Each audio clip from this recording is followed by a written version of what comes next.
गांव की निर्वाचित प्रतिनिधि के रूप में मैं आप सभी का स्वागत करती हूं।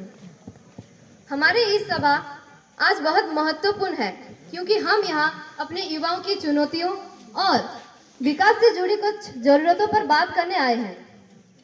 तो मेरा अनुरोध है कि आप सब एक एक करके अपना विचार को प्रस्तुत करें।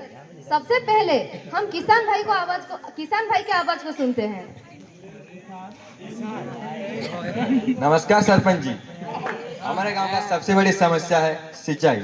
कैनाल में पानी नहीं आता और कभी कभार बिजली भी चली जाती है। ऐसे में किसान कैसे अपनी फसल उगाएगा? अरे सरपंच को बोलने से कुछ नहीं होगा। हमें बोलो, हम खजुराहो का डीजल वाला पंप सेट से आपके सारे खेतों में पानी पहुंचा देंगे।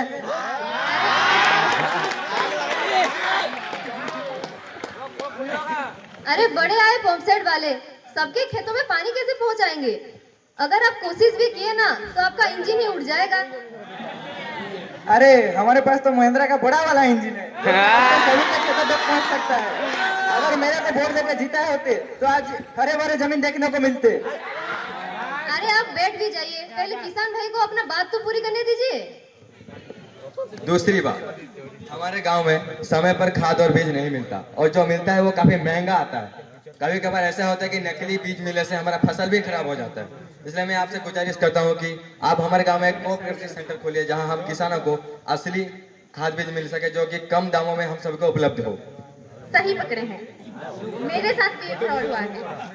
मेरा पूरा टमाटर का खेत इस नकली बीज के चक्कर में हो गया। तीसरी बात, हमारा खाद का उचित मूल्य। जैसे हमारे फसल हम दिन रात मेहनत करके उगाते हैं पर उसका आधा भी बचत हमें नहीं मिलता। कभी कभार ऐसा होता है कि इतना भी मजदूरी करने के बाद भी हमारे फसल को मंडी में लिया नहीं जाता है। अरे पिछली बार तो हम अपना धान बेचने के लिए एक मंडी से दूसरी मंडी तक चक्कर लगाते लगाते हमारा चप्पल ही घिस गया। अरे आप पारायण की चप्पल नहीं पहनते हो क्या? गरीब इंसान है, कहाँ से लाए पैसा? हम तो हवाई चप्पल पहनते हैं। तीसरी महत्वपूर्ण बात, हमारे उचित मूल्य का समाधान कीजिए क्योंकि हम किसान दिन रात मेहनत करते हैं सिर्फ अपने पेट पालने के लिए नहीं, हमारे देश के हर एक नागरिक तक खाना पहुंचाने के लिए। इसलिए हमारा समस्या समाधान के योग्य है क्योंकि इंडिया चाहे कितना भी डेवलप हो जाए, रोटी सिर्फ हमारे किसानों की मेहनत से उगता है, ना कि किसी गूगल से।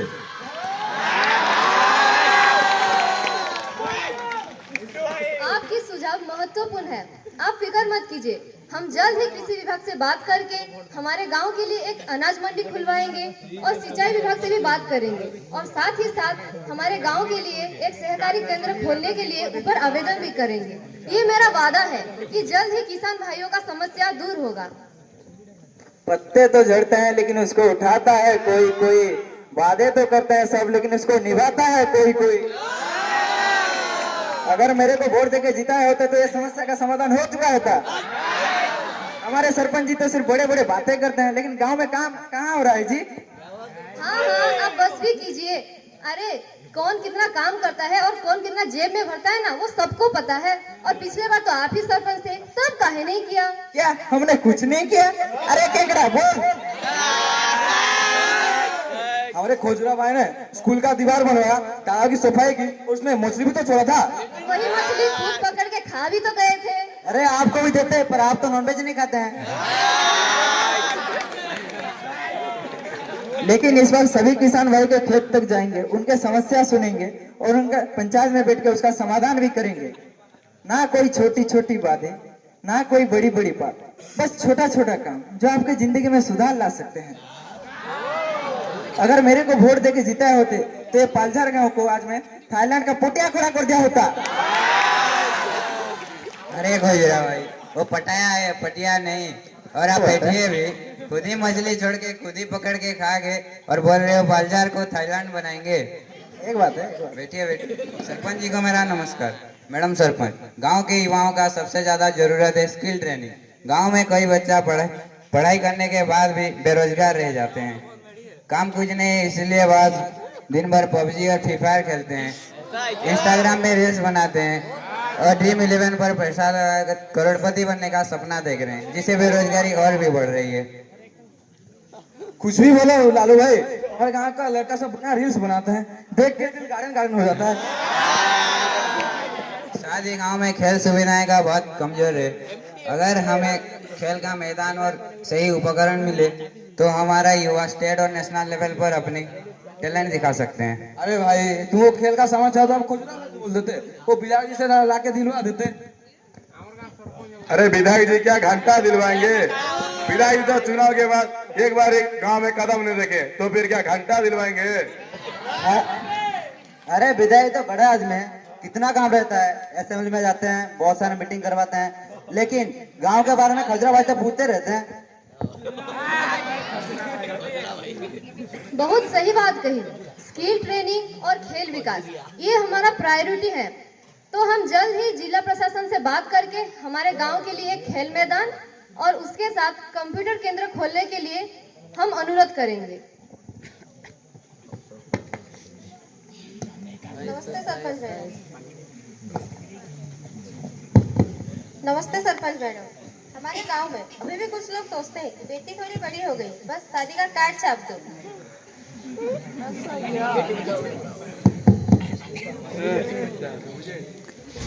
नमस्ते सरपंच मैडम।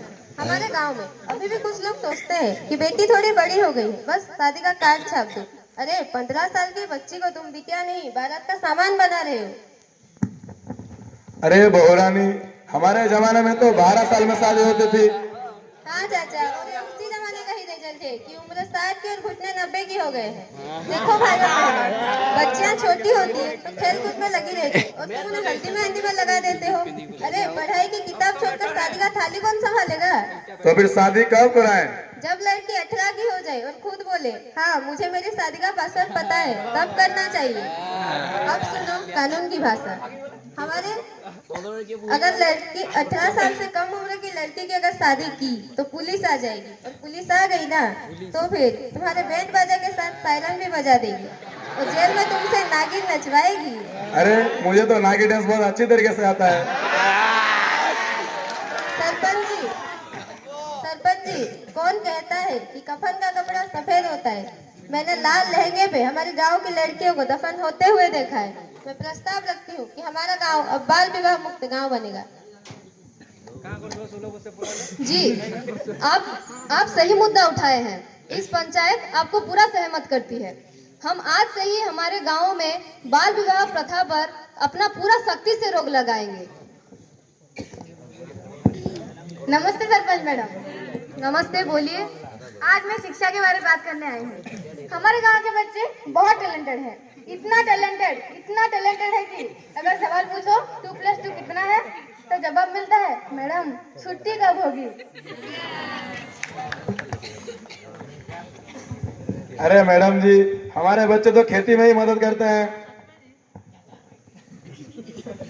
चाचा मदद कर ही लेगा, लेकिन इसके चलते हम ABC की जगह A for हलवा और B for बटुआ तो नहीं पढ़ा सकते। आधे बच्चे स्कूल इसलिए नहीं आते क्योंकि गाय बांधना है, चारा लाना है या फिर नींद आ रही है, और आधे बच्चे स्कूल तो आते हैं लेकिन ऐसे बैठते हैं जैसे भोजी में खाने का इंतजार कर रहे हैं। कुछ भी कहो, लेकिन स्कूल का दाल भात का अलग ही टेस्ट है। मैं सुझाव देना चाहती हूँ कि हर घर में गुड मॉर्निंग के साथ स्कूल जाओ भी बोला जाए, और जो बच्चा हफ्ते भर पूरा हाजिर रहेगा उसे मैं एक चॉकलेट दूंगी, और जो नहीं आएगा उसके पापा के पास मैं नोटिस भेज दूंगी। अरे मैडम जी, नोटिस मत भेजना, चॉकलेट ही ठीक है। और एक बात, अगर कोई बच्चा पढ़ लेगा तो दादाजी की तरह बिजली का करंट नहीं कहेगा बल्कि इलेक्ट्रिसिटी कहेगा। जी, आपकी बात सराहनीय है। हम जल्द ही इसके ऊपर काम करेंगे। अरे सरपंच मैडम, पहले मेरा मुद्दा तो सुन लो। मैं ज्यादा देर खड़ी रही ना तो मेरी कमर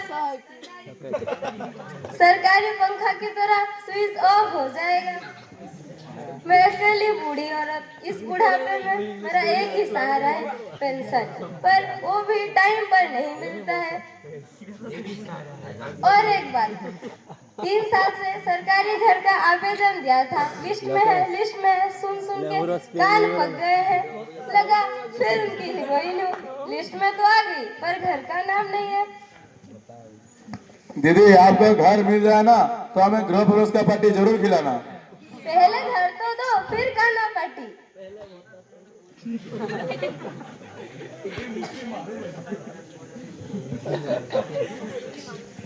सरपंच मैडम, मेरा बस 2 ही मांगे हैं।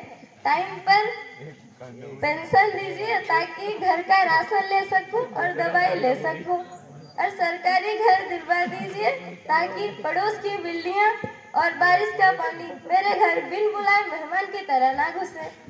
दादी, आपकी सारी बातें सही है। पेंशन कैसे समय पर आए, इसीलिए हम विभाग से बात करेंगे और साथ ही सरकारी घर के लिए जो लिस्ट भेजे थे वो और एक बार जांच करवाएंगे। धन्यवाद मैडम।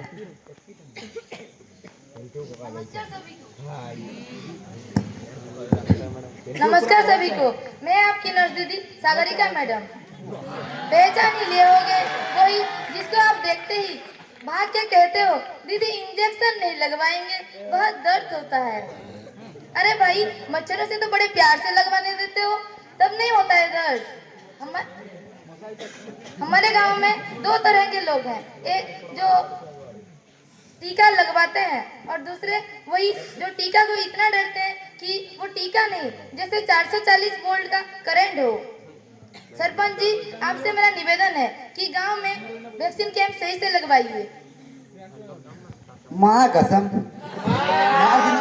डर तो होता है, लेकिन क्या बोलो, आके मैं आस्ते आस्ते गोली खा सकता हूँ, लेकिन इंजेक्शन नहीं लगा सकता। ठीक है, मुझसे मत लगवाना इंजेक्शन, पर बड़े अस्पताल वाले जब मोटा वाला सुई डालेंगे ना तो तुम्हारा रोज ठिकाने पे आ जाएगा। अब दूसरा मुद्दा माल न्यूट्रिशन का। हमारे गांव के बच्चों को देखिए, वो इतने दुबले पतले कि हवा चले तो कपड़े जैसे फड़फड़ाने लगते हैं। मैंने एक माँ से कहा कि बच्चों को खाने में दाल अंडा दो, वो बोली दीदी मैं देती तो हूँ पर बच्चा मोबाइल देखते देखते खाना ही भूल जाता है। अरे भाई, मोबाइल से पहले थाली तो रखो, खाना तो दो, नहीं तो बच्चा मोबाइल ही चबा जाएगा। सही पकड़े हैं। आजकल तो बिना फोन के बच्चों को संभालना बड़ी मुश्किल हो गई है, और हमारे चिंटू के पापा वो तो बिना फोन लिए हगने भी नहीं जाते, बोलते हैं कि बिना फोन देखे पेट साफ ही नहीं होता है। अब आप ही बताएं हम क्या करेंगे। अरे हम तो सुबह बीड़ी जला कर हल्का आने जाते हैं, चिंटू के पापा से ही बोले बीड़ी जला कर जाए, कसम से मजा आ जाए। मोबाइल और बीड़ी, ये दोनों आदतें ही खराब है, इसको बदलने की जरूरत है। नर्स दीदी, आप आगे बताइए। अब बात है गांव की सफाई की। हमारे गांव में कहीं कहीं ऐसी भी हालत है, जैसे मच्छर भी हमें देखकर कहते हैं अरे वाह, ये गांव तो हमारे लिए 5 स्टार होटल है। तो सरपंच जी, नालियों का सफाई करवाइए, नहीं तो अगले बार मैं मच्छरों का नाम भी वोटर लिस्ट पे जुड़वा दूंगी। दीदी, वोटर लिस्ट में नाम जुड़वा ही दीजिए। ये खुजरा भाई, तुम टेंशन मत लेना, मैं सारे मच्छरों को खून का लालच देकर हमारे पार्टी में शामिल कर लूंगा। सरपंच जी, आपसे मेरा हाथ जोड़कर अनुरोध है कि गांव में हेल्थ कैंप, न्यूट्रिशन प्रोग्राम और साथ साथ सफाई अभियान का नियमित करवाया जाए। धन्यवाद।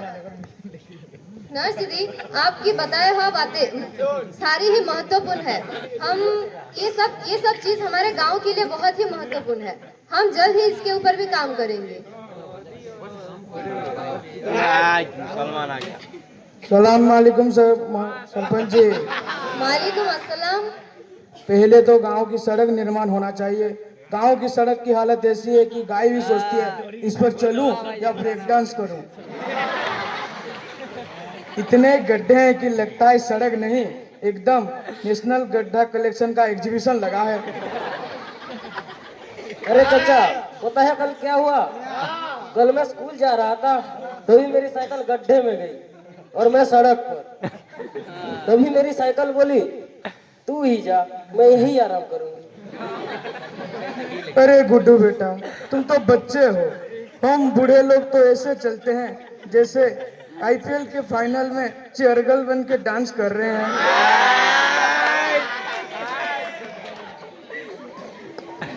चाचा, मैं कल मम्मी से हमारे सड़क पे चलने के लिए हेलमेट मांगा। मम्मी बोली बेटा हेलमेट क्यों? मैं बोला मम्मी ये सड़क तो देखो, ये सड़क कम चांद का सतह ज्यादा लगता है। सरपंच जी, हमें सड़क चाहिए, वरना अगली बार जब नेताजी आएंगे हम उन्हें गड्ढे पर बिठा के पूछेंगे कैसा लग रहा है गांव का विकास, वरना अगली बार आपको वोट नहीं मिलेगा। अरे खलील भैया, अगली बार वोट हमको ही देना। ठीक है, आप लोग बैठ जाइए। हम जल्द ही सड़क मरम्मत के लिए कोशिश करेंगे।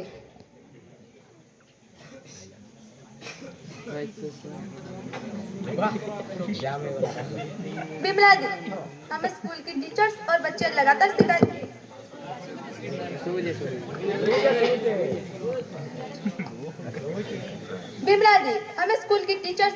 लगातार शिकायतें कर रहे हैं कि मिड डे मील की गुणवत्ता पिछले कुछ हफ्तों से ठीक नहीं है। दाल पतली है, सब्जी अधपकी है और खाने में पोषक तत्वों की कमी भी दिख रही है। इसके बारे में आप क्या कहना चाहते हैं?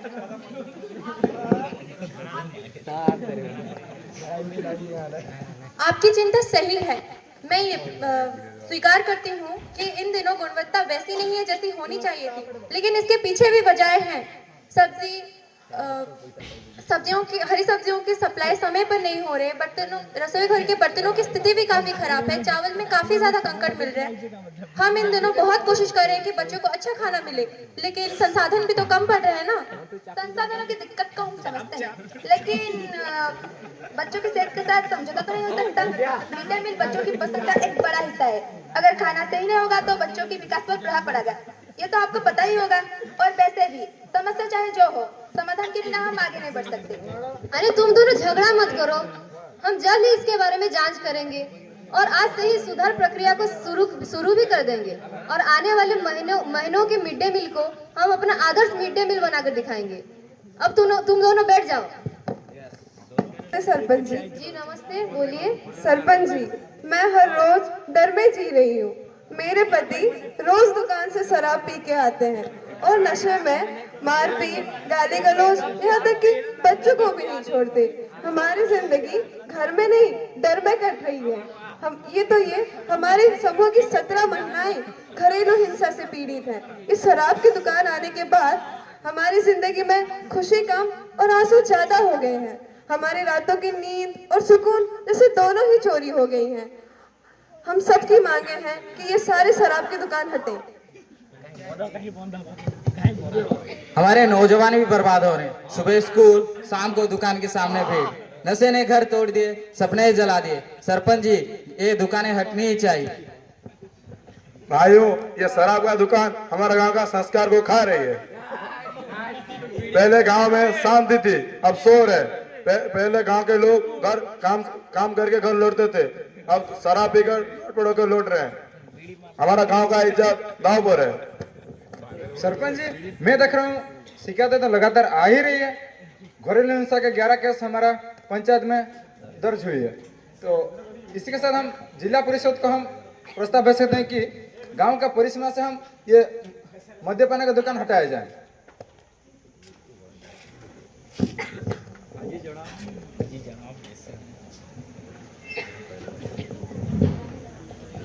गांव की बहनों का आंसू मेरे लिए आदेश है। हम सब मिलके एक मत से ये निर्णय लेते हैं कि हमारे गांव के शराब की दुकान हटाने के लिए हम जिला प्रशासन को लिखित रूप में प्रस्ताव भेजेंगे। इसके लिए मेरे साथ कौन कौन सहमत है?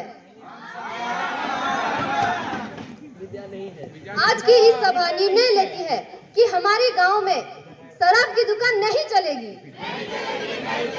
हम घरेलू हिंसा नहीं सहेंगे, नहीं सहेंगे और एक बदलता हुआ गांव का हिस्सा बनेंगे।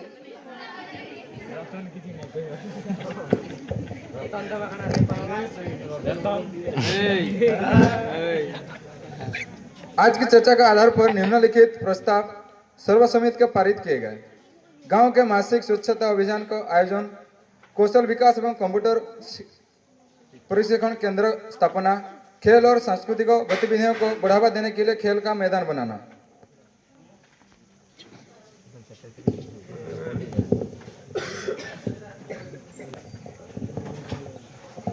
प्रिय साथियों, आज की इस सभा अत्यंत सार्थक रही। युवाएं हमारे देश की रीढ़ हैं। अगर हम उन्हें शिक्षा और साथ ही अवसर देते रहे तो एक ना एक दिन हमारा गांव और देश दोनों ही प्रगति की ओर बढ़ता जाएगा। अंत में मैं आप सभी का दिल से धन्यवाद ज्ञापना करना चाहती हूँ।